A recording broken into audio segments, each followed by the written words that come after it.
Hey everyone, and welcome back to the Gear Up channel. My name is Asia Berg, and I am the Family College and Career Financial Specialist for Gear Up. On today's episode, we get the chance to speak with Josue Covarrubias from Barr Middle School. Mr. Covarrubias is the principal over there and gave us some great tips and tricks for things you can do to keep your mind active throughout the summer instead of just staring at your cell phone, watching TV, or even playing too many video games. He also talks about his journey throughout life and also his educational journey. So let's go check out what he has to say. Thank you so much for being on with us today, Mr. Covarrubias. Can you introduce yourself and tell us a little bit about your journey? I am Josue Covarrubias, and I am the principal at Barr Middle School. A little bit about me. I originally was born in Chapulhuacan, Hidalgo, Mexico, which is a small town in kind of the northeast central part of Mexico, and grew up there for 7 years. Lived there with my family, my parents, my brother and my sister, all my aunts, uncles, grandparents. During the time that I was there, my father was a migrant worker. He went back and forth between Mexico and the United States, worked quite a bit in the field harvests, harvested different fruits and things like that across the United States. And he would do that migrant work for about 6 months at a time and then come back to Mexico and spend time with us in Mexico before the next harvest season when he would have to come back to the United States and continue working. So we did that probably, my father did that since he was about 17 years old. And then when I was 7 years old, which at that time my dad was about 32, right about the age that I am right now. He decided that he didn't want to continue to do that migrant work and be away from his family for as long as he had been. He and my mother both wanted to provide for us better than they'd been able to while we were living in Mexico. Give us a better life, give us the opportunity to come to the United States to have a better education and just not struggle as much, I think, overall. So at that time, really in the late 80s when the Reagan administration had passed the amnesty law and my father had applied for that, became a permanent resident in the United States and immediately applied for all of his kids and his wife to become permanent residents as well. And so it was in the early 90s when all of that documentation and paperwork was being processed, that my parents decided that they wanted to move to the United States. My dad at that time had found some permanent work in Sioux Falls, South Dakota, at a meatpacking plant. Used to be called IBP before they were bought out by Tyson, which I think most people know. He was looking at moving us to the United States. It was in 1993 when he came in the summer, and my parents had decided that they were going to move us all up to the United States. Currently, or at that time, we still were not permanent residents in the United States. We still were considered, illegal aliens, if you will. But my parents didn't want to wait any longer, and so they made the decision to bring us to the United States technically illegally while our paperwork was still being processed. So my parents packed up everything that we owned in a pickup truck, 1977 Ford F-150, I still remember, and put us all inside a single cab. So all 5 of us sat inside of a single cab for a 36-hour car ride to the United States.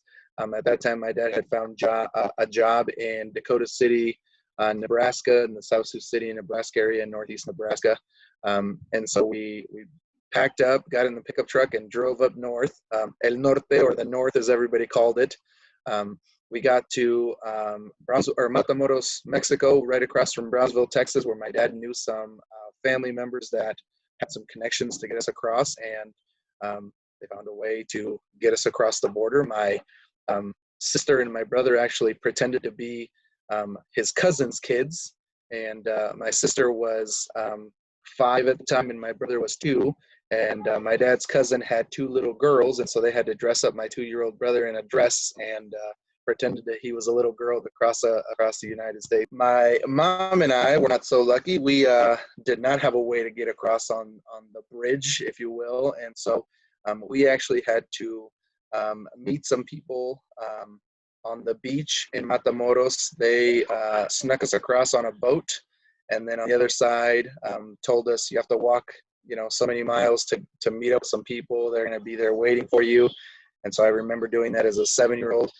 What seemed to me like endless miles. My mom says it was only like 3 miles we had to walk, but I remember it a lot longer, from my point of view. But anyway, we met with these people that we didn't know at all. We just had to find them and figure out who they were, and then they took us back to my dad and my brother and sister. Probably one of the scariest things I ever had to do was leave them and not know if I was going to see them again, what was going to happen, and walk along the beach with my mom, which, you think about a week walk on the beach would be like a memorable, fun thing, but I just remember this being super scary. So anyway, we met up with those people. They took us back to my dad and my brother and sister. We got back in our pickup truck and drove the last 24 hours up to South Sioux City, Nebraska. And then there we stayed with a different cousin of ours for a few months before my parents kind of found their own place to rent.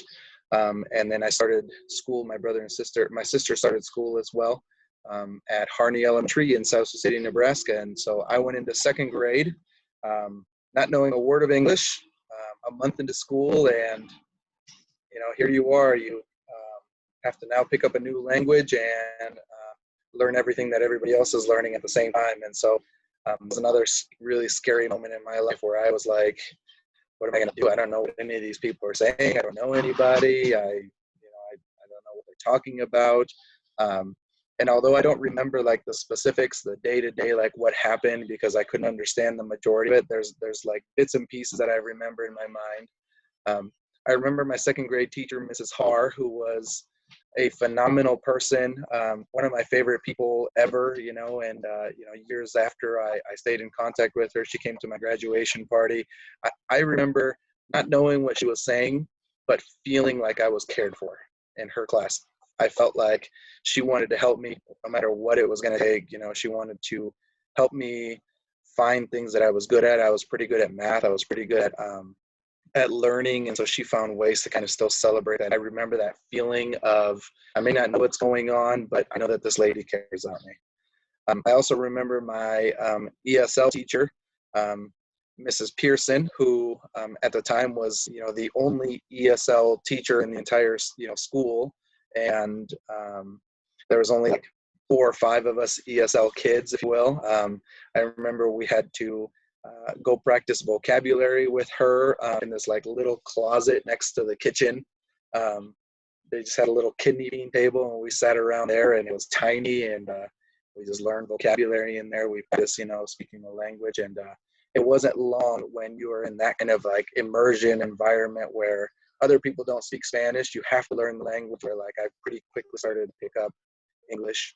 And I would say even by the end of second grade, I remember making some friends who only spoke English. I remember understanding the things that we were doing in class, that, the things that the teacher was saying. And then by third grade, I just felt like one of the other kids, which was a pretty cool feeling. Look back on that. Had a great school experience, finished out elementary and middle school, and went on to high school at Sioux City High School. And by the time I was in high school, I was a pretty good student at that point. Parents really valued education as like the number one way to advance yourself and really take advantage of this opportunity, this gift that we had to be able to be in this country. At that time, I was now a legal resident, and I remember my freshman year of high school helping my dad prepare for his citizenship test so that he could become a U.S. citizen, which he took, and then applied for us all to become U.S. citizens. And so by the time I graduated from high school, we'd taken this long journey from starting out in this third world country and not having a whole lot, to my parents owning their own house, being American citizens, and having the opportunity to go to college, because we had focused so much on school. So I did a pretty good job in high school. I worked hard to get good grades. I stayed involved. I did sports. I did basketball, football, and baseball. pretty much stayed busy year round doing other activities, helped out, volunteered in different events and did different activities and clubs at school as well. And by the time I was a junior and taking the ACT, like college was a very real thing to me. Like I never questioned that I would go to college, but hadn't really known what I was going to do, how I was going to get there. I didn't know any of that, and my parents couldn't help me. Luckily, we had some close family friends, and I had some close friends who, were also in the same boat where they were also applying for college, and their parents knew a little bit more about it. So I just globbed onto everything that they were doing. They were like, "Hey, you need to fill out the FAFSA." Okay, what does that mean? Well, you need to get your parents' income tax. Okay, I'll bring it over to your house, and you guys can help me with it. Hey, you need to fill out scholarship applications. You need to do this. You need to do that. As you prepare for that. And so that was such a great blessing to be able to have other people that were able to help me, because my parents, as much as they wanted to help me, they didn't know how to themselves. They didn't know what it was going to take. They just knew that they wanted to be helpful in that process. I got some pretty good scores on the ACT and started to get some scholarship offers, my junior year and the beginning of my senior year. And I applied for the University of Nebraska-Lincoln, not even thinking that I was even going to go anywhere else. I was like, I'm going to go to Nebraska. That's it. I'm going to go Husker, and that'll be the end of it. I had some scholarship offers from Nebraska, but it wasn't going to be enough for me to be able to go there. I was either going to have to get out a bunch of loans, or maybe possibly looking at the possibility of going somewhere like Wayne State where it was affordable. And right as I was getting ready to make that decision, I got my last ACT scores back, and I had gone to the hump. I had gotten a 29 on the ACT, and it was shortly followed up with a letter from the University of Nebraska saying that they were going to give me a full tuition scholarship to attend there. So it was another big moment in my life, because I knew I could afford to go to the school that I wanted to. My parents didn't have to worry about could they afford to help me go there, and pretty monumental, I think, in my life looking back, because it really shaped then a lot of things that I did after that, and a lot of the things that I tried to do for others after that, because I knew that it really was that hard work that I had put in over time, that my parents had helped me put in over time, that was leading to me being able to attend college for free. And anybody else could do that. If everybody else just kind of applied themselves, did the things that they needed to do, they'd have the exact same opportunity. So it kind of led me into going a path, once I got to college, to go into education, so I could help others like me and everybody else have those same opportunities. And it like was such an important moment in my life. I graduated from the University of Nebraska-Lincoln after 4 years, and had a teaching certification. Didn't really know what I wanted to do. Was thinking I was going to, do a program called Teach for America, but ended up deciding to move back home and do substitute teaching for a year. I went to apply, to be a substitute, and as I was walking in the door, they were telling me that they were looking for a teacher, and they wanted to give me a job. And so I took that job, and kind of haven't looked back. Really fell in love with teaching, fell in love with helping kids out. After my third year of being a teacher, I decided I wanted to do more than just teach and be able to help more kids than just those kids that were in front of me in my classroom. So I applied for graduate school to get my master's degree. And over the next 2 years was, having my regular full-time job, was being a dad, and then also taking these college classes and trying to graduate with my master's degree, which was another kind of challenging thing that I did. But I'm so glad that I was able to do that, completed my master's degree, and then that very next school year was hired as an assistant principal at South Sioux City High School. And so I was an assistant principal for 3 years in the South Sioux City schools before I had the opportunity to apply for and was hired as the principal here at Barr, and it's been such a fun ride to move to Grand Island, be able to work in this school district. That's a phenomenal school district, and there's just wonderful. What are some things students can do that are fun but educational over the summer? Now it's difficult because everything's kind of closed down, but they start opening some things back up. The public library doesn't just offer books that they, have. No, I'm in a meeting, baby. It doesn't just offer books for you to check out. There's also, they also have different workshops that they offer. They have different like fun days that you can go and learn and participate. And I'm guessing that even during this shutdown, they'll do some virtual things that you can kind of participate in. So try to do some things that are like stimulating, that are going to be a little bit challenging, but can also be, can also be fun.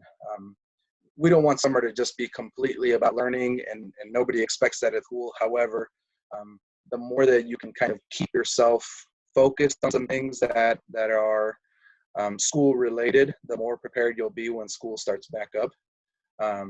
And if you spend every day just having fun, then when you get back into school, you're gonna have to relearn a lot of the things that you learned, and it'll make the year a little more challenging.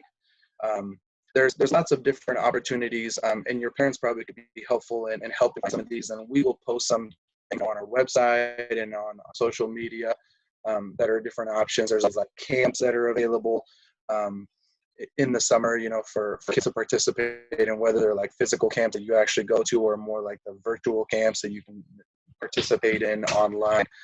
Those are all just options of things that can keep you engaged in some school-like activities, but also they're going to be fun, they're going to be exciting, you're going to get to see some of your friends.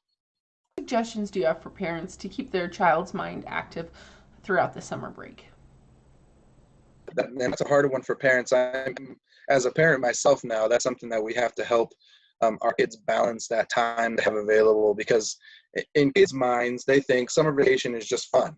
I shouldn't have to do anything ever. And if they're allowed to do that, that's what they will do. If you let a kid get up whenever they want to, they will. If you let them stay up as long as they want to, they will. If they want to play, video games, and we let them, then that's the things that they will do. So I think number one thing that parents can do is still set some schedules for kids, set goals for them to accomplish, maybe even make it a part of like, you're going to be able to have fun, but in order to be able to have fun, we have to accomplish this today. Sometimes, especially with younger kids, but even middle school kids, doing choice boards, is an easy way for parents to kind of say, like, you get to have say in what you do as a child. However, it's going to be inside of the expectations that we have as parents. So you can have a choice board where it says, like, you have to complete one chore, you have to read for 20 minutes, you have to, practice your flashcards for 20 minutes, or you have to do some math facts or something like that. You choose two of them. So even a couple of like choices to give to kids where they're spending like an hour worth of time a day doing something academically, doing something that's still school related. And then once they complete those things, then they earn 2 hours of free time to watch TV or play a video game or go outside. The other thing that I encourage parents to do is just keep kids active. School tends to just naturally do that. They're there having a lot more movement during the day. They have PE every other day. They are traveling between classes. They have recess during the day. And at home, when you don't have those natural transitions that happen, kids tend to just become more sedentary. They like to just sit and not do as much. There's more snacks available at home than we're going to have at school. So try to keep kids active, encourage them to just spend 60 minutes a day just outside doing something, going for a walk, going for a bike ride, take them to the lake and let them walk around, take their dog for a walk. There's just so many options that parents can kind of encourage kids to do something fun that is going to keep them physically active, so that it keeps them healthy as well. So those are just some things that I would encourage parents to incorporate kind of in a daily type of thing. Once you do these things, and then you can have some fun, but if you don't keep kids on schedule, then the beginning of the school year is also tougher, because now we ask them to be on schedule starting on day one every single day, and that's a tough transition for kids. What summer activities is BAR hosting this summer? Absolutely. Obviously, right now with this closure, it's hard to tell what will actually occur, what we'll actually be able to do. But some of the things that we offer at BAR, for our incoming sixth graders, we usually have a transition camp in July. But then for our regular middle school kids, we usually have a weightlifting club, junior Islander weightlifting club that kids can participate in over the summer. It helps prepare them not just for those fall sports activities, but keeps them active. That's usually offered every day in the morning. It usually starts at 7 a.m., about 7 to 9 a.m. So looking if that will be a possibility. Other things that we have available. we usually have a summer play production that we work with we don't ourselves put it on, but a company in town puts it on and uses our auditorium and then puts on a show for our community. So that's something else that kids can get into. It Again, something else that's probably not going to happen this year, but we also offer a C camp that's kind of an extension camp for some of our gifted students to be able to participate in.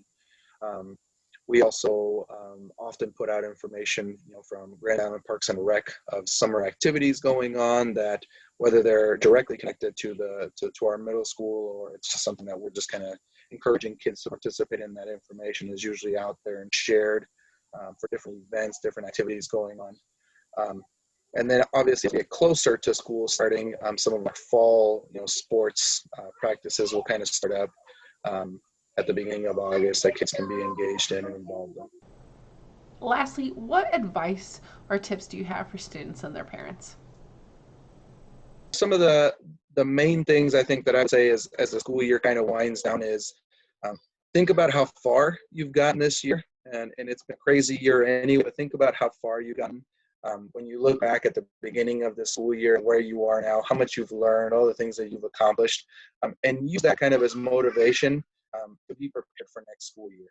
So if you think about like, oh, I've gotten this far, and next year I want to get even further, then I got to make sure that I don't like forget everything and leave everything behind, and that'll keep you kind of motivated to still do some things over the summer that will help prepare you for the beginning of next school year. Because if you think about beginning next school year in a better place than where you were when you began this school year, you'll be even better prepared and you'll have a better ending of the school year next year as well. So just encourage kids and parents to make some schedules, to still set some daily, weekly academic goals. Again, the number one thing you can do is spend some time reading. Find some things that are challenging, find some things that are interesting to you.